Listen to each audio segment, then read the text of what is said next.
Oleh karena itu, dalam kesempatan ini saya membawakan 10 kata. Insya Allah ada positif, ada juga negatif. Tapi saya mulai dengan negatifnya. Khususnya sama anak kita. Karena dalam pendidikan sangat luar biasa perhatian Islam dalam pendidikan. Islam sangat memperhatikan pendidikan anak kita. Sistem pendidikan anak kita. Perhatian kepada anak kita. Karena ini semuanya pengaruh. Semuanya pengaruh. Ucapan kita, berlaku kita di hadapan anak kita.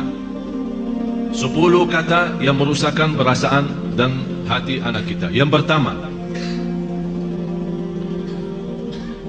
kita suka mencaci maki anak kita. Ini sebuah bahaya, apalagi kalau kita lagi emosi. Dan saya selalu sampaikan kepada jemaah, kalau lagi emosi, jauh daripada anak. Jauh. Jangan jadikan anak korban. Saya tidak enak membawa ucapannya karena kita di dalam masjid. Tapi ada banyak yang saya heran mengucapkan kata-kata yang saya malu sampaikan. Sama siapa? Sama anaknya sendiri. Kalau sama orang lain kita malu mengucapkan, apalagi sama anak kita.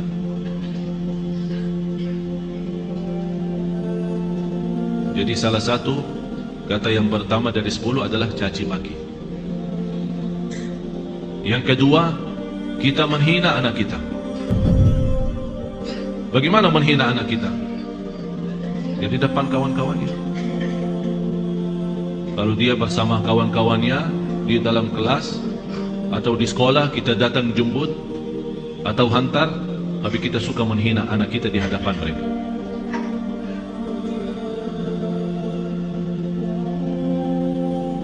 Malah ada yang pernah berkata, saking menghina anaknya, saya heran bagaimana bisa punya anak seperti kamu. Apalagi di depan orang, di depan kawan-kawannya.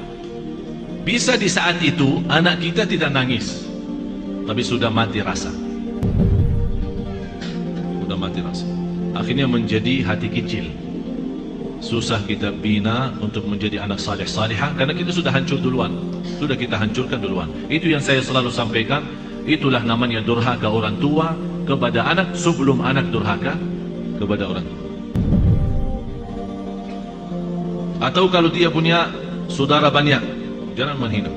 Kalau ada sebuah berlaku yang tidak bisa kita terima, kita bisa nasihatin dengan cara yang baik, bukan di depan orang. Karena itu namanya nasihah, bukan fadihah. Nasihah adalah mengingatkan dengan cara yang baik, tapi fadihah membukakan aibnya di hadapan orang. Alasannya, niat saya mau nasihatin. Yang ketiga, selalu kita suka membawa bandingannya dia sama orang lain. Ini lihat, abang kamu jauh lebih pintar. Ini lihat, anak itu luar biasa. Kamu dah bisa seperti mereka. Itu tidak bahaya itu. Ini mengakibatkan apa? Kecil hati. Yang kedua, benci sama orang itu. Akan menimbulkan rasa benci. Jadi akan selalu berlawan. Di mana ketemu kalau diajak main tidak mau sama. Karena kenapa? Karena kita selalu bandingkan ini A sama B. Apalagi kalau dia punya adik-adik yang lain. Coba adik kamu, abang kamu, kakak kamu, pintar bacaannya, pintar ngajinya, pintar salatnya. Kamu apa sih? Ini mohon maaf, ini bukan sering terjadi. Malah saya sendiri mendengar di hadapan saya ibu yang membawa 3 anak yang dinyakiti perasaannya 1.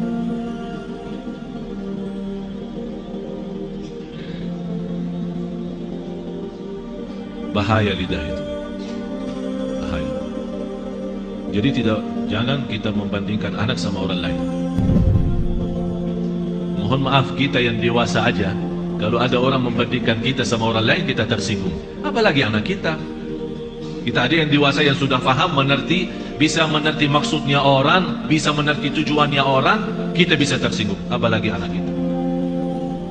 Yang keempat, cinta dengan syarat. Aku cinta kamu, tapi syaratnya begini. Jadi seolah-olah kita tunjukkan kepada anak kita, kalau ibu tidak sayang begini aja, ikhlas tidak sayang. Tidak cinta ikhlas. Tapi cinta kalau kamu salat. Aku cinta kalau kamu ngaji. Aku cinta kalau kamu diam. Aku cinta kalau kamu tidak nonton TV. Berarti itu namanya cinta dan syarat-syaratnya. Kalau mau cinta ya cinta, tidak usah pakai syarat. Tidak usah pakai syarat-syaratan. Ini anak kita. Mau cinta ya cinta. Cinta yang normal, kasih sayang, yang wajar dan yang wajib bagi kita sebagai orang tua, memberikan kasih sayang dan rasa cinta kepada anak kita. Kalau kita yang tidak menunjukkan rasa cinta kepada anak kita, dia akan lama-lama melarikan diri kepada orang lain. Memang mohon maaf Bapak Ibu, bisa anak kita karena dia kecil tidak mengerti menyampaikan perasaannya, tapi dia mampu menyampaikan perasaannya dari hal berlakunya. Begitu dia melihat seorang yang memberikan perhatian dan kasih sayang, biarpun orang itu bukan keluarganya, orang jauh, begitu dia ketemu orangnya, dia malah lari. Belum seorang itu. Sepertinya kehilangan rasa sayang di rumahnya. Dan banyak saya perhatiin anak-anak yang datang kepada saya begitu melihat anaknya sambil peluk dan cium saya bilang dalam hati saya, kasihan, kehilangan rasa cinta dan sayang dalam rumahnya. Yang kelima, kita menyampaikan kepada anak kita info-info atau informasi yang salah. Maksudnya apa informasi yang salah? Laki-laki tidak boleh nangis. Siapa yang bilang? Bapak-bapak nangis enggak? Nangis kan? Berarti salah kita berkata sama anak kita, kalau laki-laki tidak boleh nangis. Siapa yang bilang? Biarin dia nangis. Kalau dia nangis, ayo nangis lagi sayang. Bukan laki-laki tidak boleh nangis. Itu membuat apa? Mengakibatkan sakit jiwa. Karena setiap dia mau nangis, dia bertahan. Alasannya informasi yang salah, laki-laki tidak boleh nangis. Akhirnya dia tahan-tahan, menjadi beban, lama-lama sakit jiwa. Betul, ini betul. Jangan dianggap, tidak terlalu. Terlalu.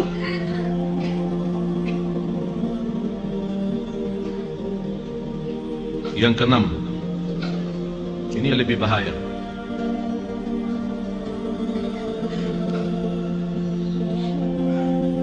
Kita selalu memberikan ancaman. Ayo makan habisin. Kalau tidak datang hantu.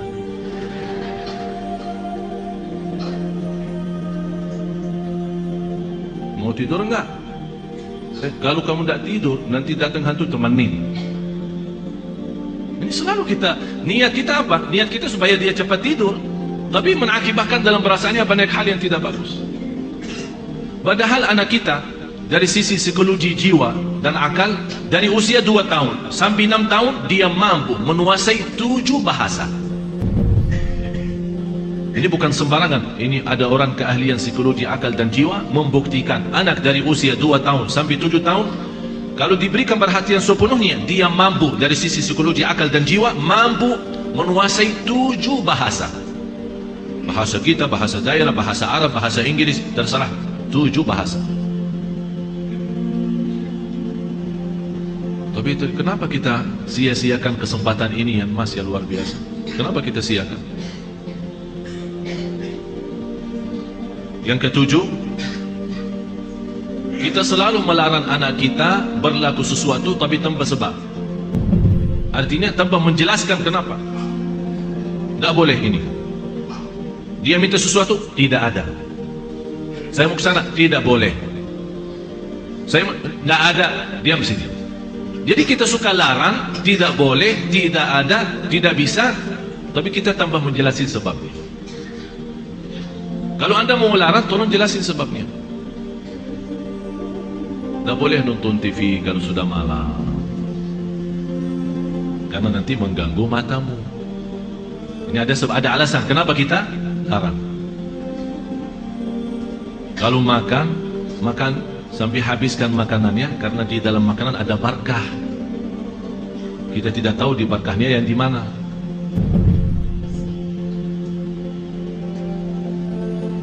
Jangan nonton TV. Ayo sana. Tidur. Ibunya megang remote. Teng, teng, teng.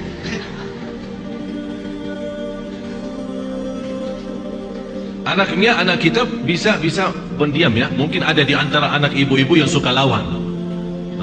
Tapi ada yang diam sudah masuk ke kamarnya. Tapi Allah Maha tahu perasaannya apa di saat itu. Dilarang nonton TV, malah ibunya enak-enak nonton TV.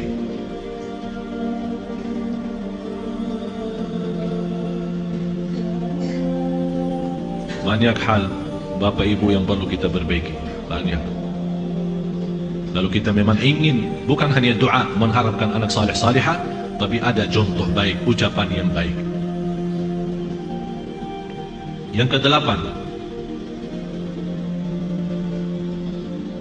menghancurkan perasaan atau menghancurkan kepercayaan anak terhadap dirinya. Kamu bodoh selama-lamanya, tak bakal jadi pintar. Astagfirullahaladzim, ada orang sejahat itu. Jadi walaupun dia sudah ada niat untuk berikhtiar, berusaha, kita sudah habis-habisan, tak ada. Memang kamu diciptakan oleh Allah bodoh seperti ini. Saya nyesal punya anak seperti kamu. Saya benci hari kelahiran kamu. Bapak ibu, saya mengucapkan ini bukan dari saya. Saya punya telinga mendengar apa yang kata orang.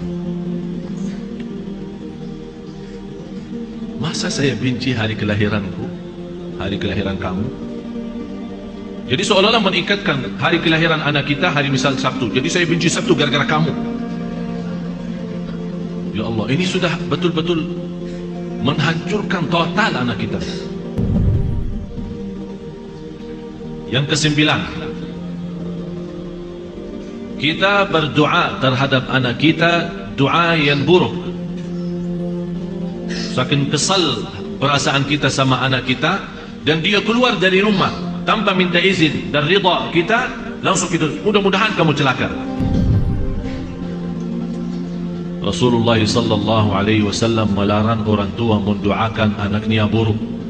Kalau terjadi diijabah doanya akan menyesal, kata Rasulullah. Biarpun ibunya, biarpun bapaknya betul-betul sakit hati sama anak, begitu dia mendoakan celaka, terjadi kecelakaan itu, pasti dia menyesal dan sedih, bisa nangis, dan bisa tidak memaafkan dirinya terhadap apa yang telah dia ucapkan. Kalau anda tidak mampu saking sakit hati sama anak kita, tidak bisa mendoakan baik, kembali lagi, lebih baik diam. Kalau tidak bisa berdoa baik, lebih baik diam. Tapi bahaya, jangan mendoakan anak ini celaka. Yang ke-10, kita suka membongkar dan membuka aib anak kita di hadapan orang lain.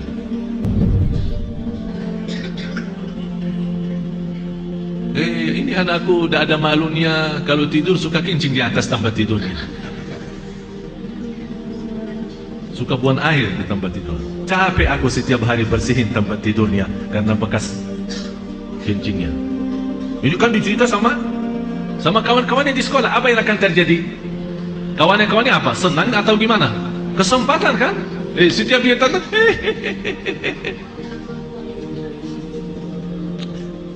Astagfirullahaladzim. Kita istighfar.